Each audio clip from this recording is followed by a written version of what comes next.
It's time for 41 is the Mic, a weekly Chiefs podcast with Nick Jacobs of KSHB 41 and Matt Derrick of Chiefs Digest. 41 is the Mic starts now. All right, Chiefs fans, you had to sweat that one out a little bit, and by a little bit, I mean a lot. Chiefs escaped Carolina with a 30-27 win over the Panthers. I am Matt Derrick from Chiefs Digest, along game-winning field goal enthusiast Nick Jacobs, KSHB 41. Nick, I mean, this isn't how anybody drew it up, right? But Chiefs moved to 10-1. They got to win. Yes, that's the thing you got to remind yourself is that they did win the game, but what it took to win it and the approach they had to take to get to that point, I think, is what is going to leave a bad taste in a lot of Chiefs fans' mouths ahead of Thanksgiving. Because this type of week is a time when you're hoping for some great things to eat, and for that to be the way that was on Sunday, that was some of that performance, not all of it. Some of that performance was like a badly cooked pie for Thanksgiving. Yeah, it was. I mean, there was kind of three acts to the Chiefs, at least offensively today. And use a Thanksgiving theme for them, Matt. Well, you know what? And I compared the Chiefs to something, their offense in the second act, because there was a couple of drives where, honestly, Nick, I mean, I had to compare the offense to a litter box, a cat litter box, because it was not very good there for a little bit in the third quarter and beginning of the fourth quarter. But let's start with the positive. This offense came out looking really sharp opening drive. Yeah, opening drive was very strong for them. They had a lot of momentum. They looked motivated, and they were laser focused and sharp. And that's how I thought a lot of the game was potentially going to go, in what you're expecting from a Super Bowl champion coming off a disappointing loss in Buffalo that had, where you had minor errors here and there that really kind of get to you. And instead that was not, they couldn't sustain that for four quarters. And I think that's a bigger question that a lot of Chiefs fans are going to be frustrated with, as we talk about in this podcast and throughout the upcoming week, is I think in a lot of people's minds, what a championship team is supposed to be is somebody that plays they don't play to the opponent, they play to their level each and every week, the level of play that they want to be at each and every week. And a lot of us that believe that are the ones that have never been in the NFL. So there's just a certain sustainability that teams may be able to do at times, but you can't do it if you can't do it each and every week. Because if you look at the NFL scoreboard around the league, the Bears took the Vikings to the wire. The Texans ended up losing at home to the Titans, and the Titans kept coming back and throwing some haymakers at them. The Steelers were a physically beaten down team against the Ravens, and they couldn't perform against the Browns there in the snow and everything. And you give them a full week's worth of rest and then playing on Sunday, I think that Browns-Steelers game goes differently. But, I mean, you just look around this week, and there's just a lot of weird scores that happen. Like the Lions that are normally been hanging 50 barely put up 24 against the Colts, and that happens. I'm not saying that makes the Lions a terrible team. They're 10-1, but they had a bad week, and that's what a lot of NFL teams had, because the Vikings, go to 9-2, but they had to eke it out in overtime against the Bears. The divisional game, like I said, the Texans lost 32-27. And the Cowboys barely eked out against the Commanders. And if you look at a common theme, 3 out of 4 of those were divisional games. So, I mean, the Chiefs aren't the only team that's a playoff caliber team that had a bad week ahead of Thanksgiving. This is the time of year where I do want people to realize a lot of distractions start coming into play, where family may be coming into town, Thanksgiving's coming up, Christmas is around the corner, and that does factor in, because they are actually human, they're actually human beings. So I want people to kind of remember that. Was there stuff that's frustrating about how the game went and concerns that I think fans are going to have overall? Definitely. And we'll talk about each one of those. But I do also have to show the respect and realize that people are, the players on the field, the coaches on staff, they are human beings. There is stuff that can impact them. Yeah, I mean, and they are human beings. And that takes me to actually one of the things I wanted to talk about as far as the offense goes, because I think the first drive in particular, and a lot of the first half, to me, just reminded me what a lot of people who've played with Mahomes have said coaches have certainly said, opponents have said, when Mahomes is in rhythm, when Mahomes is getting rid of the football on time, he's deadly. There is probably nobody better in the league. And I think he proved that, at the beginning of this game. He was 7 for 7 to start out with, a very strong first half. And it was just simply drop, look, throw. I mean, just was going through his progressions. There was nothing. He wasn't trying to extend plays. The protection was generally pretty good, but he was just dropping back. And when it was time to get the football out, he was getting the football out. It was exactly what Andy Reid talked about getting back to on Monday, with eliminating some of the gimmicks and eliminating some of the frills and just trying to get back to basics. They did that, and it was brutally efficient in the first half of Nick. I mean, that was the offense that we're used to seeing. Yeah, they had their moments where they looked effective and they looked the way that they're supposed to, especially against a Panthers team like that really for the most part didn't have the pass rush that they somehow showcased there in parts of the third and fourth quarter, to when the Chiefs O-line just kind of self-destructed and fell apart there multiple times and took that team out of rhythm, or had holding penalties, or had all that stuff, and just had it all fall apart where it looked like that, a lack of focus. And it may not be the case, but they I mean, whether it's focus, motivation, whatever it was, it turned into a struggle that it shouldn't have. It could have been a decisive victory, but the Panthers gave them everything that they could handle.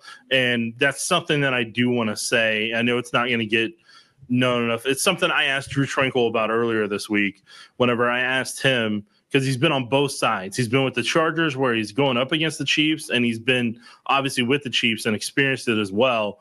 What it's like being the litmus test for a lot of teams around the league about where they're at or where they could be.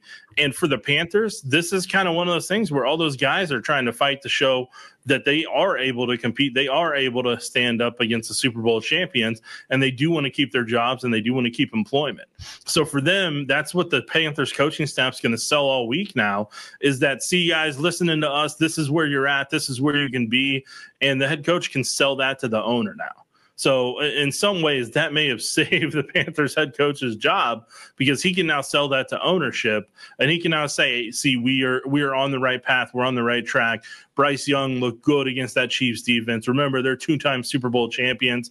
And so that part, and that's the motivation that a lot of those players on the Panthers roster and the coaching staff had, is they're trying to keep the checks clearing. They're trying to stay employed. They don't have to sell their house. They don't have to go find new homes. And I think that's something that a lot of people underrate when it comes to the NFL at times. Yeah, I mean, and we've talked about this before. I mean, the Chiefs, they're the Super Bowl for most teams on their schedule. I don't think there was any doubt. I mean, this was the best performance that we've seen from the Carolina Panthers all season. They've now, they were coming off a 2-game winning streak. They've had your bye week. They were coming off a really good rested period. And, and I don't forget, I mean, they also in their front office have a guy named Brant Tillis, who helped build this Chiefs team and build this program. He knows the strengths and weaknesses of almost every single member of the Chiefs. So I'm sure he's been able to give them some pretty good insight. And let's also give credit to Ejiro Evero, the defensive coordinator for Carolina Panthers. He's also picked apart the Chiefs before in the past and had some pretty good game plans when he's seen them. So, I mean, I think there's a reason, obviously, that the Panthers were motivated and well prepared for this game. There's no doubt about that. But at the same time, when the Chiefs were on today offensively, Carolina really didn't have an answer for them. What, to me, and I may change my mind when we see the All-22, Nick, but I'm kind of curious what you think. What I saw was, early on, Mahomes was doing exactly what the Chiefs wanted today, which was back to basics, get rid of the ball quick, move down the field with alacrity. And then we started getting into, okay, now it's time to take some shots deep, and now it's time to buy some time and see what's going on downfield. And I saw at least one play where it looked like Mahomes bypassed 3 wide open receivers in his progression, looking for something down deep. And when that happens, we know this offensive line has been struggling. The offensive line started struggling. Mahomes starts scrambling. Things get off schedule, and they didn't look the same anymore. Am I just completely crazy, or because that's what I'm thinking of with the human element here? I feel like the Chiefs just got away from the game plan, especially in the third quarter. I mean, well, part of the third quarter is how long the Panthers had the football. That did not help. like that, because then Mahomes kind of wants to get back into that rhythm. He wants to kind of get back to where they were, the focus they had, and he feels like he's got to jumpstart that vehicle that's hadn't even been idling for a while because it's been completely shut off for what was that, over almost 10 minutes at the third quarter. Well, and between the Noah Gray touchdown to end for the last Chiefs offensive play of the first half, and to the moment that Samaje Perine caught the kickoff after the Panthers opening drive of the second half, was 49 minutes. Right. The Chiefs sideline was off the field. Yeah. So when you take into account halftime and all that stuff like you're talking about, yeah, Mahomes felt an eagerness to try to build off what they did, and he really wanted to try to. I'm telling you, like I'll end up seeing it on all 22, but I'm pretty sure that he was trying to find Xavier deep a handful of times, and he was really looking because he really wanted to make that connection. And I think he knows, along with the coaching staff, that getting that going is really going to potentially help jumpstart this offense and get them that spark plug back that I think they're all searching and trying to look for. And at times, Noah Gray ended up having to be that for them, and that's the way they had to go about it. Another thing that I'm really interested when I watch the All-22 is to look at the role DeAndre Hopkins and Juju Smith-Schuster have. And are they rotating in that role, or how are those two being aligned? And are they kind of taking each other's routes?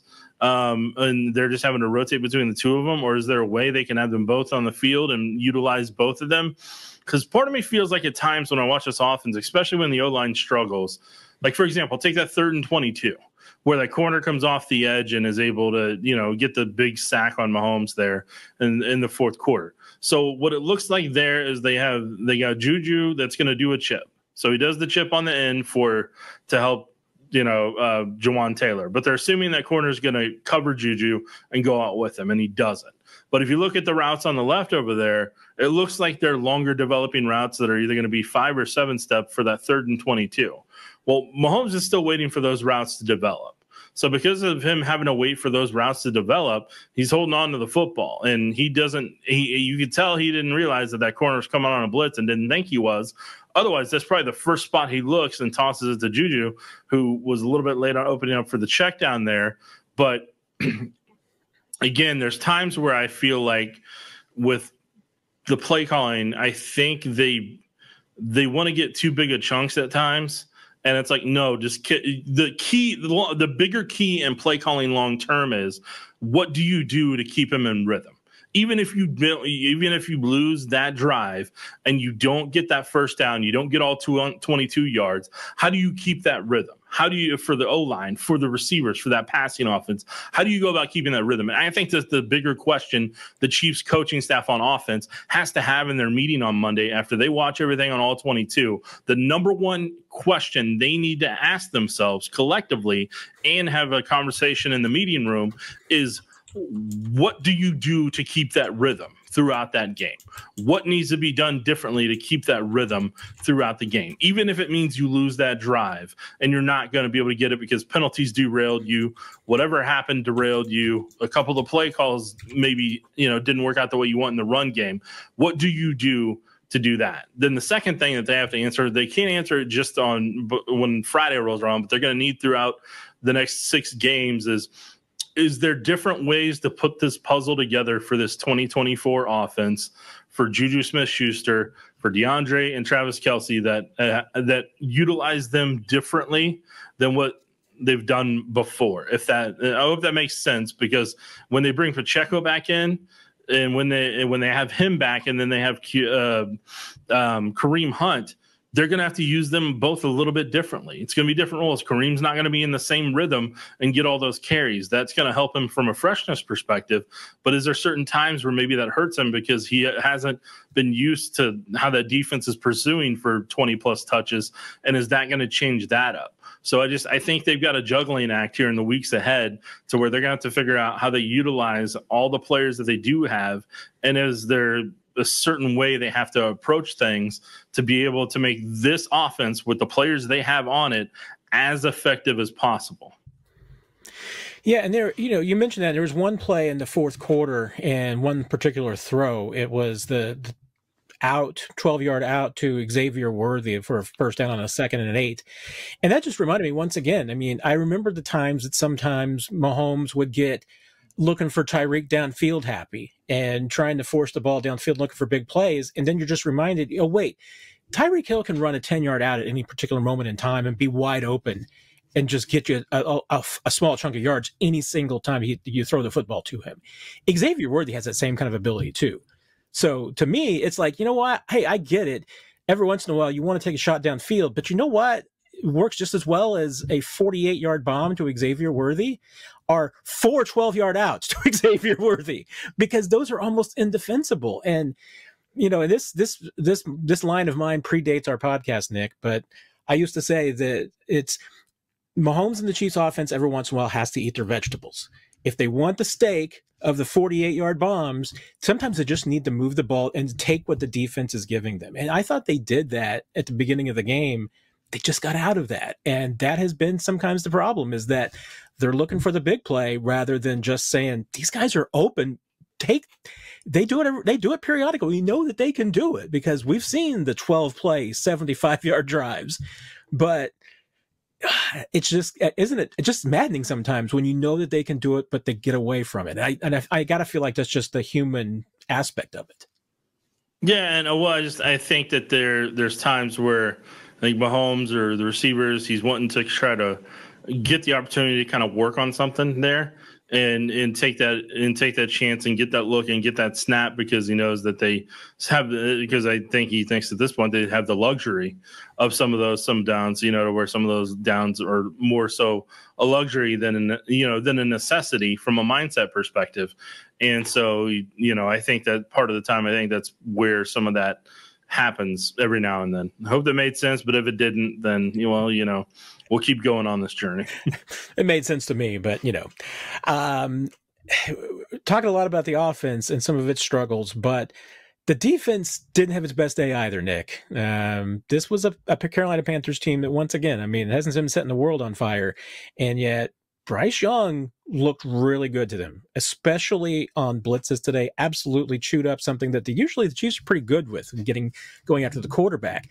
But once again, it kind of brings us back to a chicken or the egg problem, Nick. It's what's wrong with the Chiefs secondary, or is it the problem with the front four? Because once again, there wasn't much of a pass rush today. And what pass rush that there wasn't very productive.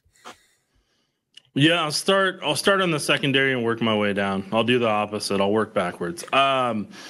With Brian Cook hasn't had the same explosiveness all year as he did last year before the injury to his ankle against the Packers. So he's been a tick or two slower covering receivers and maybe coming downhill and that.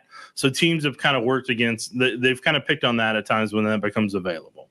And then right now, Ozzie Johnson just seems like his confidence is pretty rattled for the most part, but he's still the best option for the most part. And so I think teams are going after that, and teams are going to continue to go after that until he improves or until the pass rush gets there quicker to where the quarterback can't take advantage of it. So I think those are kind of the two spots where they're kind of working at right now. Because McDuffie, yeah, he had a couple of uncharacteristic plays from where he'd normally be from a discipline perspective.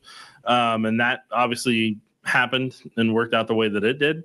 But I think now I move down to the D line here, and look, Chris Jones takes on double teams pretty much every play. And if not, that's a surprise. It's a rare occurrence that doesn't happen. So he needs his teammates to win their one-on-ones. He needs George Karlaftis to win his one-on-one. He needs Mike Dana to win his one-on-one. I know Dana had the pec injury, but he needs him to help collapse that pocket. At times, he needs Wharton to help collapse that pocket. Whoever the one tech is, he needs him to help be able to bull rush and collapse that pocket. And then he needs Felix to be able to help out. He needs Josh Uche, that they went and traded for. He needs him to do it. Like, he needs somebody else to help with the one-on-ones. And if you don't do that, Chris tires out because of the double teams he's taking and the effort that he's giving. And then, you know, you're having to rely on some blitzes that C. Spagnuolo is at times trying to disguise just to force the quarterback to get the ball out quickly and hope that your defenders are in a position to be able to cover and not have to let the route fully develop. And that's where the Chiefs defense has been at the past couple, probably since the Denver game, in that 3-week stretch where they're at now. So the Chiefs, they've got a lot that they've got to figure out on defense. And I hate to say it, this felt like just without quantifying it, it just from the eye test, it looked like one of the worst defensive performances they've had all year. And it was surprising to see, but it looks like defense is in a little bit of funk right now.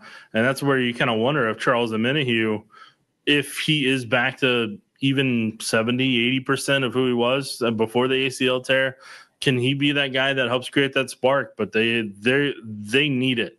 They need a spark more than they probably want to admit. And if there's somebody out there pass rush wise that they got to put on the practice squad and develop for the next couple of weeks or get him in shape or whatever, they may have to do it at this point just to try to get to where they need to go. Because right now, the way that offensive line falls apart at times and the way that Chiefs pass rush struggles on, in their front four, those are going to get them sent home early at times if they're not up to par whenever playoff time comes around. I hope that's not the case, and it may not be the case. And everybody's kind of bracing and holding out because of how they ended the season last year. But, if they didn't have that, there's times where I think a lot of people would be more down on this team than what some people are.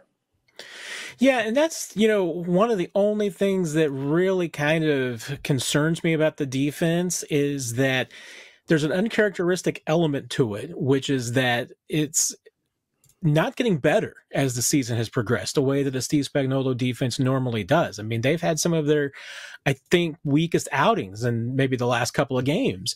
And that's a concern because certainly you want to be playing your best football going into January. And we've got, a little over a month to go. And I mean, I've said it before, I will say it again. I don't have a ton of concerns about the Chiefs offense because I feel that they're going to be getting some pieces back that are really important to them. They could get back some really important pieces. I mean, Hollywood Brown comes back and is able to help them. That's huge too. But you also know that this team flips a switch once the lights come on. And I'm confident that the offense can do that. The question is the defense in that kind of mindset too? Is the defense just going through a little lull here, waiting for the real excitement to begin, waiting for the playoffs to get here so they can flip that switch like the offense does? I don't have as much confidence in the defense doing that because we don't have a track record of it. We've got a track record with Patrick Mahomes in the offense. They play when it comes to every year in January. I don't know if the defense is at that level yet. So that's the only concern is this decline in the last couple of weeks part of an overall decline, or is this just the lull before the excitement begins? And that's the question I think we'll be asking for the next 6 to 7 weeks along the way. And I don't know if we'll definitively have an answer on it until the playoffs roll around. And then you'll find out one way or another. Unfortunately, we can sit here and try to predict all we want and say we think this and that. But, we don't, neither of us know. Nobody out there definitively knows. Coaching staff doesn't know, but the coaching staff's going to continue to try to find ways to, spark everything up that they need to in terms of that pass rush. And I think they're going to continue to try to work on that. Andy Heck's still going to try to work on fixing parts of the offensive line that struggle at various points. And so the question will be, a lot of people are going to put stock in Charles Omenihu and Isaiah Pacheco being the ones that really kind of just reinvigorate this over, both sides of the ball. And that may not be the case. It may take a little bit for them to get back to the form that they were before their injuries. And on top of it, for people that didn't see, Jonathan Jones on CBS Sports said in the pregame show that Charles Omenihu and Isaiah Pacheco were both expected back for the Chiefs-Raiders game. We'll see as the week goes on. And then I know Jonathan Jones also said that he reported on the CBS pregame show that they were expecting Hollywood Brown back for the Christmas. Can't remember if he said Christmas Day game or Christmas week around then. I don't remember the exact wording of it, but he did put timelines on them. So we will see if those end up being the case. But, I mean, Andy seemed encouraged when I asked him the question earlier this week at the podium about where Hollywood was. So the other thing I think people don't take into account that they need to is by the time Christmas Day happens, the Chiefs and the Ravens will have played every other current team in the AFC playoff picture.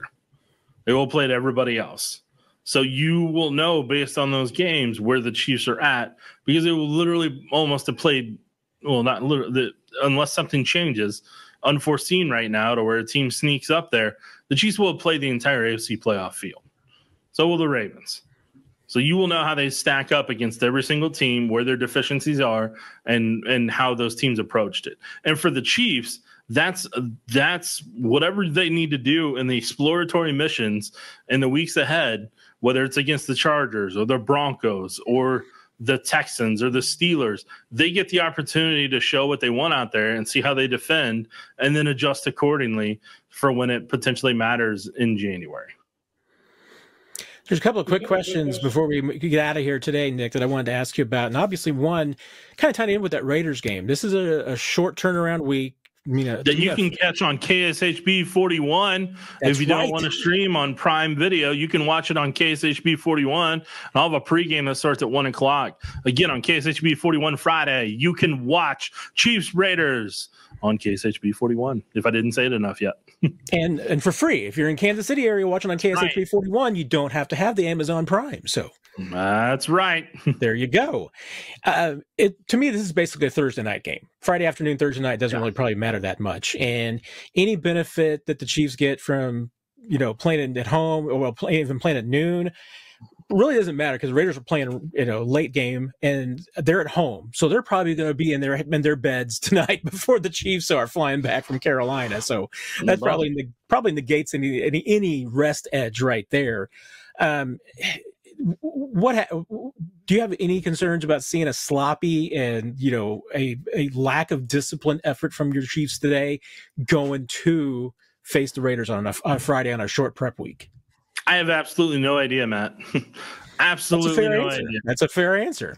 if the Chiefs had been dominant against the Panthers, I would have been like, hey, they took the Bills to heart, and they're going to be able to replicate that or duplicate that. But, I mean, they've at least seen the Raiders before and know how they're going to defend, and they have to assume certain things about, okay, the Raiders did this, and they saw that created too much space, because the way the Raiders play zone against the Chiefs, they got torn apart, and the Chiefs were able to at will be able to kind of do what they wanted to the Raiders for a while on that front. And until their game's over against the Broncos, which at the time we're taping, the game's currently going on, so I'll have a better idea on Tuesday where the Raiders are at the past couple weeks whenever I go through all their games since the Chiefs, and I'll have a better idea on that front. But Max Crosby's coming to town, and that in itself is going to be – that's not going to be ideal from a pass rushing perspective. Well, and as we're recording this, Raiders Broncos at the half, Raiders 13-9. So they're giving the Broncos a fight. One last question for you, Nick, and that is first initial thoughts on the addition of DJ Humphries. Chiefs have made the move as far as going out and getting a veteran, maybe not the one everybody was expecting to be at the tackle position, but they've made an addition. Any initial thoughts there? From what I saw when I looked at his coach's film against the Cowboys and a couple other games, so last year he has 970 clips. I think I got through about 200 of them because I'm a sick man. But I got to, because for people that don't know, I'm right now during football season. It's a hectic time, especially with the game being on our air this week. I'm going to have to dedicate most of my time to planning that show out for Friday morning, and then having Thanksgiving off and spending that time with family. Fingers crossed, as long as I don't get sick or anything. Then, I've got to dedicate my time to certain spots to be able to kind of keep up and get through the finish line. That'll be Friday. And I know it sounds weird to say, but from a producer perspective, when you wear a lot of hats, that's part of the whole thing. But yeah, I don't know. I mean, we'll see. Well, we're not going to see DJ Humphries on the field on Friday. Chiefs are going to have a ramp-up period for him to get his feet wet. And, I mean, what I've been told is that he's coming in to compete. It doesn't necessarily mean that he's going to be given the left tackle job, but he's going to be given a chance to push Wanye. And we know Wanye's been dealing with an injury as well, so that may play into the decision-making also. But I think it's going to be at least a couple of weeks before DJ Humphries does play into that discussion. Nick, obviously, because I'll say this, because when I say we'll see, coming off the ACL, I don't know what he has flexibility wise. I'm not sure where he's at in terms of pulling and how comfortable he is on his bend and all that type of stuff right now. What I saw before the ACL, he looked kind of clunky getting out in the space on screens. He pulled being able to pull and kick out was okay. He could beat the running back there, or if he had to get out in space on the screen, he could. It isn't the smoothest. He's not going to be confused with Creed Humphrey or Trey Smith. But he had quality. He had more quality sets than I expected with where he was earlier in his career. I could tell he's developed on that front. He had his ability to pick up and pass off. There was one play where he struggled with it, but then a couple plays later, he was on point. And so that would be one of those parts that I'd be kind of curious about down the road here, how we do with Joe Thuney on that front, how quickly that would take them to have chemistry on that, how many teams would try that. He didn't get beat on his inside shoulder as much as I anticipated, just because they're, early on in his career, I remember that was part of the potential problem, but he didn't seem to have that issue when I was watching the tape. Sometimes he did a lot better against Micah Parsons than I expected him to. So I was encouraged to see that. But again, all that's before the ACL. So, but he looks comfortable and confident in his sets and his punch. I didn't see any lunges like what I do with some of the Chiefs tackles at times. So who knows where he's at after that ACL injury? But yeah, like you said, I don't think he's in to play this upcoming week, and that's how that's going to go all of a sudden. But I think you'll have a better idea if they work him in the Steelers game, depending where the Chiefs are at win-loss wise at this point. Because the Chiefs, if I remember correctly, they should be coming up on the potential to at least at minimum clinch a playoff spot here in the next week or two, I would think. Yeah, they are closing in on that. So it's busy week, everybody. You got Thanksgiving, obviously, on Thursday. It's a short prep week for the Chiefs. Could be a little bit different schedule week this week, so you won't hear the usual stuff at the usual times. Probably a lot on Tuesday and Wednesday, maybe not as much on Monday, nothing on Thursday. So but then you'll get to watch the game on KSHB 41 in case you didn't hear on Friday. And Nick, You've got pregame and postgame show, right? We have a pre and post, yes. So pregame technically starts at 1, but we have an 11 a.m. and a noon. I'm doing the 1 to 1:45. Then Amazon takes over a little bit after 1:45, and they have the game until it ends, and then we start postgame immediately after. So that, you just got to tune to KSHB 41 the day after Thanksgiving and set it and forget it. That's right. The remote, that is. The remote. There you go. That's what you got to do. It's what you got to do. And then I don't know if we really discussed it, if we're going to come back for a bonus episode on Sunday or not, if we're going to have time for that. So guess we'll figure that out later. You're talking about a Friday problem or a Sunday problem. I need to get through the pregame show first. All right. So don't, Matt, as my mom always reminds me, don't bring trouble when it's not there. Okay. There you go. Don't bring problems when they're not there right now, Matt. Won't bring that problem. All right. Go to KSHB 41 if you're in Kansas City to watch all the action for the Chiefs and Raiders on Black Friday. We will break it down with you afterwards. Again, as always, here on 41 is the mic. Everybody have a great holiday week and happy Thanksgiving. You've been listening to 41 is the mic, presented by KSHB 41, your home of the Chiefs and Chiefs Digest.